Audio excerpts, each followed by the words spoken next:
जगन्नाथ। कार्तिक व्रतधारी समस्त दिव्य पुण्य आत्मा को विनम्र प्रणाम। आसंतु जानिबा दुई भक्तंक कथा। जणे भक्त हेउचंती राजा चोल, आउ जणे विप्र विष्णुदास।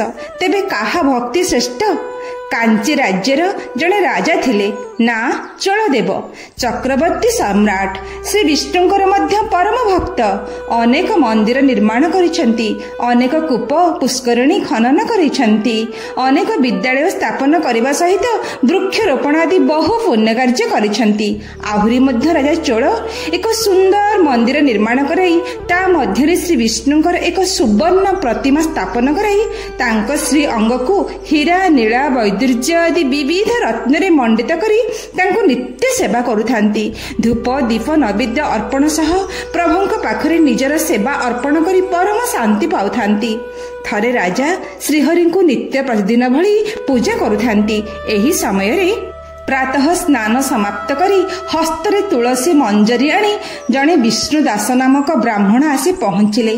से हठात श्री विष्णुंक अंग को सही तुलसी मंजरी रे सजेई देले। राजा ब्राह्मण विष्णुदासंकर एपरि आचरण देखि क्रोधित और आश्चर्य होई उठिले। तमे कौन कल?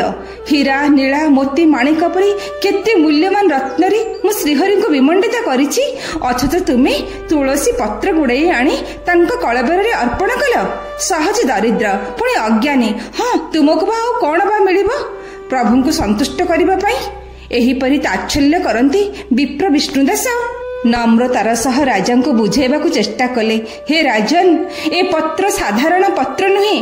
ऋषि मुनि मानक वचन रे, शास्त्र पुराण रे, विधि विधान रे सबुठी ए दुर्लभ तुलसीर महाप्रभु श्री विष्णुंकर अतीव प्रिय बोली उल्लेख अछि। यन मूले सर्वतीर्थानि यन मर्धे सर्वदेवता यदाग्रे सर्ववेदाश्च तुलसी तं नमाम्यहम्। अति प्रिय जदि विष्णुंकर किछि वस्तु थाए तेबे ताहा हेउछि तुलसी। हे राजन, तुलसी बिना तांको बेश करा जाई पारिबो नाही कि भोग मध्य अर्पण करा जाई पारिबो नाही। श्री विष्णुंक अंगरे तुलसी मंजरी अर्पण कले श्री विष्णु समस्त मनोवांछा पूर्ण करिथांती। आपण जेते रत्न दियंतु, पारिजात पुष्प दियंतु, धूप दीप नैवेद्यर षोडश उपचार विधि करंतु पछे, जदि तुलसी मंजरीर उपस्थिति नाही तेबे से समस्त उपचार प्रभुंकर योग्य होई पारिबो नाही, जहा स्वयं विधाता सर्वशास्त्र लिखिछंती। राजा किंतु सब कथा सुनिला परे भी बुझिबाकू नाराज, बरं तांको दोष देइछंती। तुमे दुष्ट स्वभाव प्रकृतिर, सेथिपई एभली आचरण करिछ। सबु बुझाइला परे मध्य राजा किछि बुझी नाहंती। शेषरे राजा विप्र विष्णुदास को नहीं निज गुरु मुदुगल ऋषिंक निकटरे पहुंचिछंती। आउ कहिछंती, हे गुरुदेव, आमे दुई जण आपणक मुखर गोटिए प्रश्नर समाधान पई आसिचु। आपण आम दुई जनकर धर्म शुणंतु, तापरे विचार दियंतु। राजा निज मुखरे निजर समस्त पुण्य कर्मर कथा अति गर्व भावरे वर्णना करि चालिले। आउ कहिले, ए विप्र विष्णुदास केवल तुलसी वृक्षर सेवा करिछंती, गोविंदंकर नाम नेइछंती आ वेद अध्ययन करिछंती, ता छडा आ किछि भी धर्म कार्य करिनाहंती। हे मुनिवर, आपण कहंतु, आम दुहिंक भितरे काहार धर्म बळ अधिक, काहार पूजा उपासना धर्म आचरण श्रेष्ठ?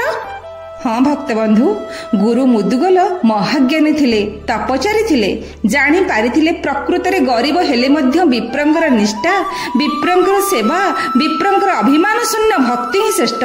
किंतु रजगुण रे आच्छन्न राजा अहंकार वशत निजर धर्म को, निजर सेवा पूजा को श्रेष्ठ मने करुछंती। किंतु से जे मोर जजमान, तांकु ए कथा मु किपरि कहिबी? तांको भूल तांको मु किपरि सुचाई देबी? एपटे ब्राह्मण विष्णुदास जे अत्यंत धर्मनिष्ठ, तांको मध्य मिछ कहि हेबो नाही। हाँ भक्त बंधु, सत्य सबुबेला पई सत्य, सत्य बंची रहे वेद वेदांतर बाणी रे, सत्य बंची रहे मुनि ऋषि शास्त्रज्ञ मानकर आप्त वचन रे, सत्य बंची रहे तप आचरण रे, अहंकार वर्जन तथा आत्म समर्पणर भाव पाखरे। जे सत्य कठोर हेले मध्य ताकू प्रकाश करबाकू पड़िबो।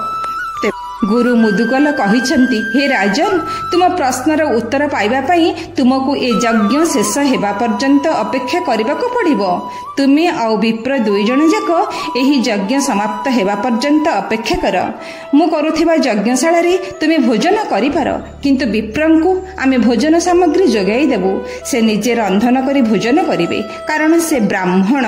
ଗୁରୁ ମୁଦୁଗଲ ବିପ୍ରଙ୍କୁ ମଧ୍ୟ ସମ୍ମାନ ଦେଇ ସ୍ୱତନ୍ତ୍ର ଗୃହ ସହ ରନ୍ଧନ ସାମଗ୍ରୀ ଯୋଗାଇ ଦେଇଛନ୍ତି, କାରଣ ନୈଷ୍ଠିକ ବିପ୍ର ଅନ୍ୟ ଦ୍ୱାରା ରନ୍ଧନ ଦ୍ରବ୍ୟ ଗ୍ରହଣ କରିବେ ନାହିଁ। ସେ ନିଜେ ନିଜ ହସ୍ତରେ ପ୍ରସ୍ତୁତ ଖାଦ୍ୟ ଗ୍ରହଣ କରିବେ। ସେ ଯେ ନୈଷ୍ଠିକ, ପୁଣି କାର୍ତ୍ତିକ ବ୍ରତଧାରୀ। ତେଣୁ ଗୁରୁଙ୍କ ବଚନ ଅନୁସାରେ ରାଜା ଓ ବିପ୍ର ଦୁହେଁ ସେଠାରେ ଅବସ୍ଥାନ କଲେ। ଗୁରୁ ମୁଦୁଗଲ ନୈଷ୍ଠିକ ବ୍ରାହ୍ମଣ କାର୍ତ୍ତିକ ବ୍ରତଧାରୀ ବିପ୍ର ବିଷ୍ଣୁଦତ୍ତକୁ ସମସ୍ତ ରନ୍ଧନ ସାମଗ୍ରୀ ସହିତ ଆନୁଷଙ୍ଗିକ ଉପକରଣ ଯୋଗାଇ ଦେଇଛନ୍ତି।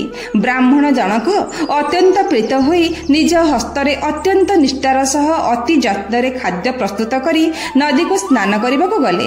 ସ୍ନାନ ସାରି ଫେରନ୍ତି ତ ଦେଖୁଛନ୍ତି ଅତି ଯତ୍ନରେ ରନ୍ଧନ କରି ରଖିଥିବା ଦ୍ରବ୍ୟ କିଛି ନାହିଁ।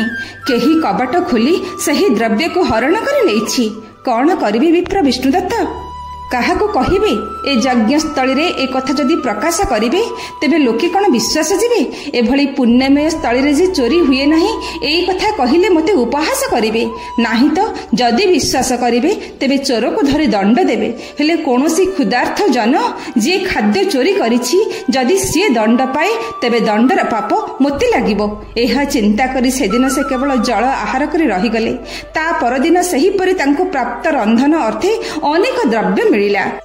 ଘୃତ ତଣ୍ଡୁଳ ଠାରୁ ଅଗ୍ନି ପାଇଁ ତୃଣ ପର୍ଯ୍ୟନ୍ତ ସମସ୍ତ ଦ୍ରବ୍ୟ ପାଇ ପୁଣି ଅତି ଯତ୍ନରେ ରନ୍ଧନ କରି ଗଲେ ସ୍ନାନ କରିବାକୁ। ସ୍ନାନ ସାରି ତୁଳସୀ ଜଳ ହସ୍ତରେ ଧରି ଗୃହ ମଧ୍ୟରେ ପ୍ରବେଶ କରନ୍ତି। ଆଶ୍ଚର୍ଯ୍ୟ, ଆଜି ମଧ୍ୟ ଅନ୍ନ ବ୍ୟଞ୍ଜନ କିଛି ନାହିଁ। କିଏ ପୁଣି ହରଣ କରିନେଲା? ତେବେ କେଉଁ କ୍ଷୁଧାର୍ଥ ଜନ ପ୍ରତିଦିନ ତାଙ୍କ ଖାଦ୍ୟ ହରଣ କରୁଛି? ତେଣୁ ଦ୍ୱିତୀୟ ଦିନ ମଧ୍ୟ କ୍ଷୁଧାର୍ଥ ରହିଲେ, କିନ୍ତୁ କାହାକୁ ପ୍ରକାଶ କଲେ ନାହିଁ। ତୃତୀୟ, ଚତୁର୍ଥ, ପଞ୍ଚମ, ଷଷ୍ଠ, ସପ୍ତମ ଏହିପରି ଭାବରେ ଲଗାତାର ତାଙ୍କୁ ଯଜ୍ଞସ୍ଥଳରୁ ଯେଉଁ ରନ୍ଧନ ସାମଗ୍ରୀ ମିଳୁଥିଲା, ସେ ସେଥିରେ ଯେଉଁ ଖାଦ୍ୟଦ୍ରବ୍ୟ ପ୍ରସ୍ତୁତ କରୁଥିଲେ ତାହା ହରଣ ହୋଇଯାଉଥିଲା। ଲଗାତାର 7 ଦିନ ଉପବାସ ରହିବା ପରେ ରନ୍ଧନ ସାରି ବିଷ୍ଣୁଦାସ ଲୁଚି ରହିଲେ, କିଏ ଅନ୍ନ ଚୋରାଇ ନେଉଛି ଜାଣିବା ପାଇଁ। ଏହି ସମୟରେ ଦେଖିଲେ ଅତ୍ୟନ୍ତ କ୍ଷୁଧାର୍ଥ ଥିବା, ଚଣ୍ଡାଳ ପ୍ରାୟ ଦେଖାଯାଉଥିବା ଜଣେ ବ୍ୟକ୍ତି ଆସି ତାଙ୍କ ଅନ୍ନ ହାଣ୍ଡିରୁ ଅନ୍ନ ନେଇ ପଳାଉଛି। ବିପ୍ର ପଛରୁ ଡାକିଦେଲେ, ଆହା, ତୁଚ୍ଛା ଅନ୍ନ କାହିଁକି ନେଉଛ? କ୍ଷୀର, ଘୃତ, ଦଧି, ଲୁଣ ଦଉଛି, ନିଅ, ସୁସ୍ଥରେ ବସି ଖାଅ। ପଛରୁ ଏହା କହି ଡାକି ଦିଅନ୍ତି। ବିପ୍ର ଜଣକ ସେହି ଚଣ୍ଡାଳ ପ୍ରାୟ ଲୋକଟି, ଦିନହୀନ ଜନଟି ଆହୁରି ଭୟଭୀତ ହୋଇ ଧାଇଁ ଯାଉ ଯାଉ ଝୁଣ୍ଟି ପଡ଼ିଲା। ବିପ୍ର ବିଷ୍ଣୁଦାସ ଧାଇଁ ଯାଇ ଦେଖିଲେ ସେହି ଚଣ୍ଡାଳ ପ୍ରାୟ ଦେଖାଯାଉଥିବା କ୍ଷୁଧାର୍ଥ ଜନଟିର ପ୍ରାଣ ଚାଲିଯାଇଛି। ପଶ୍ଚାତାପର ଅଗ୍ନିରେ ଜଳି ଉଠିଲେ ବିପ୍ର ବିଷ୍ଣୁଦାସ। ଖୁବ୍ ଜୋରରେ କାନ୍ଦିବାକୁ ଲାଗିଲେ। ଉଚ୍ଚ ସ୍ୱରରେ ରୋଦନ କରି ଯଜ୍ଞସ୍ଥଳକୁ କମ୍ପାଇ ଦେଲେ। ଖାଲି କହି ହେଉଥାନ୍ତି, କି ଭୁଲ କଲି, କି ଭୁଲ କଲି। ମୋରି ପାଇଁ ସେହି ଲୋକଟିର ମୃତ୍ୟୁ ହେଲା। ସେହି ଲୋକଟିର ମୃତ୍ୟୁ ପାଇଁ ମୁଁ ହିଁ ଦାୟୀ। ସମସ୍ତଙ୍କ ଆଗରେ ସେହି ବ୍ୟକ୍ତିର ମୃତ୍ୟୁ ପାଇଁ ନିଜକୁ ଦାୟୀ କରି ତା ସହିତ ନିଜେ ମଧ୍ୟ ଅଗ୍ନିରେ ଝାସ ଦେବେ ବୋଲି ନିଶ୍ଚୟ କରିନେଲେ। କିନ୍ତୁ ହଠାତ୍ ଏକ ଆଚମ୍ବିତ ଘଟଣା ଘଟିଲା। ବିପ୍ର ବିଷ୍ଣୁଦାସଙ୍କର ଏପରି ନିଃସ୍ୱାର୍ଥପର ସେବା ଦେଖି, ନାରାୟଣଙ୍କର ସେବା ଦେଖି ଅଦୃଶ୍ୟ ହୋଇଗଲା ସେହି ମୃତ ପିଣ୍ଡଟି। ଆଉ ସେଠାରେ ଆବିର୍ଭୂତ ହୋଇଗଲେ ସ୍ୱୟଂ ଶଙ୍ଖ ଚକ୍ର ଗଦା ପଦ୍ମଧାରୀ ଶ୍ରୀ ବିଷ୍ଣୁ। ଭକ୍ତ କବି ମହାଦେବ ଦାସ ଲେଖିଲେ, ବିପ୍ରକୁ ଘେନି କରେ ତୋଳି, ଗରୁଡ଼ କନ୍ଧେବନ ମାଳି, କୋଳେ ବସାଇ ଯାନ୍ତି ଶୂନ୍ୟେ, ଦେଖନ୍ତି ଗୟାବାସୀ ଜଣେ। ରାଜା ଯେ ଗୁରୁ ପାଶେ ଥିଲା, ତା ଦେଖି ବିସ୍ମୟ ହୋଇଲା। ସ୍ୱୟଂ ଶ୍ରୀହରି ନିଜ ଅଭୟ ହସ୍ତ ପ୍ରସାରି କୋଳେଇ ନେଇଛନ୍ତି ଭକ୍ତନିଷ୍ଠ ବିପ୍ର ବିଷ୍ଣୁ ଦାସକୁ। ଆଉ ଆକାଶ ମାର୍ଗରେ ଗତି କରି ଚାଲି ଯାଇଛନ୍ତି। ଆଶ୍ଚର୍ଯ୍ୟ ହୋଇ ସକଳ ମୁନି ଋଷି ଭକ୍ତଗଣ ଦେଖୁଥାନ୍ତି ମଧ୍ୟ ରାଜା ଚୋଳ। ଦେଖୁଥାନ୍ତି ଗୁରୁ ମୁଦୁଗଲ। ବିପ୍ରର ଧର୍ମ ଯେ ଶ୍ରେଷ୍ଠ ଧର୍ମ ଏ କଥା ଆଉ ବୁଝିବାକୁ ବାକି ନଥିଲା ରାଜା ଚୋଳଙ୍କୁ। ତେବେ ସେ କ'ଣ କଲେ? ହଁ ଭକ୍ତବନ୍ଧୁ, ଏ ସମସ୍ତ ଘଟଣା ଯେତେବେଳେ ସେ ସ୍ୱଚକ୍ଷୁରେ ଦେଖୁଥିଲେ ସେତେବେଳେ ସେ ନିଜକୁ ଧିକ୍କାର କରି ଉଠିଲେ, ନିଜର କର୍ମଫଳକୁ ଧିକ୍କାର କଲେ। ପ୍ରଭୁଙ୍କ କୃପା ଲାଭ ପାଇଁ ସେ ଯୋଗ୍ୟ ହୋଇନଥିବାରୁ ଯଜ୍ଞ କୁଣ୍ଡରେ ନିଜେ ମଧ୍ୟ ପ୍ରାଣ ବିସର୍ଜନ କରିଦେବା ପାଇଁ ଯଜ୍ଞ କୁଣ୍ଡକୁ ଡେଇଁ ପଡ଼ିବାକୁ ବାହାରିଲେ। ଏହି ସମୟରେ ସର୍ବବ୍ୟାପୀ ଅନ୍ତର୍ଯାମୀ ଆବିର୍ଭୂତ ହୋଇ ରାଜାଙ୍କୁ ଆକର୍ଷି ନେଲେ। ବେନି ଜାନୁରେ ବେନି ଭୃତ୍ୟ ବସାଇ କଲେ କୋଳାଗ୍ରତ, ଦକ୍ଷିଣେ ଦ୍ୱିଜେ ବାମେ ନୃପ ଯେସନେ ବ୍ରହ୍ମା ଶିବ ରୂପ। ଜାଣନ୍ତି ଶ୍ରୋତାବନ୍ଧୁ, ଏହି ଦୁଇ ଜଣ ପ୍ରକୃତରେ କିଏ?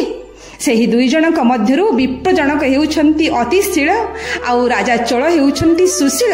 ଏହି ଦୁଇ ଜଣ ହେଉଛନ୍ତି ଶ୍ରୀ ବିଷ୍ଣୁଙ୍କର ପାର୍ଷଦ, ଯିଏ ଯୁଗ ଯୁଗ ପାଇଁ ଶ୍ରୀ ବିଷ୍ଣୁଙ୍କ ପାଖରେ ତାଙ୍କର ପାର୍ଷଦ ହୋଇ ରହିଗଲେ। ହଁ ଶ୍ରୋତାବନ୍ଧୁ, ଏହା ହିଁ ଥିଲା କାର୍ତ୍ତିକ ବ୍ରତ ଆଉ ଶ୍ରୀ ବିଷ୍ଣୁଙ୍କୁ ତୁଳସୀ ମଞ୍ଜରୀ ଅର୍ପଣ କରିବାର ମହିମା। କାର୍ତ୍ତିକ ମାସକୁ ଆସନ୍ତୁ, ଆମେମାନେ ମଧ୍ୟ ସେହିପରି ନିଷ୍ଠାର ସହ ପାଳନ କରିବା ଆଉ ଶ୍ରୀହରିଙ୍କର ଆଶୀର୍ବାଦ ପ୍ରାପ୍ତ ହେବା। ଜୟ ଜଗନ୍ନାଥ।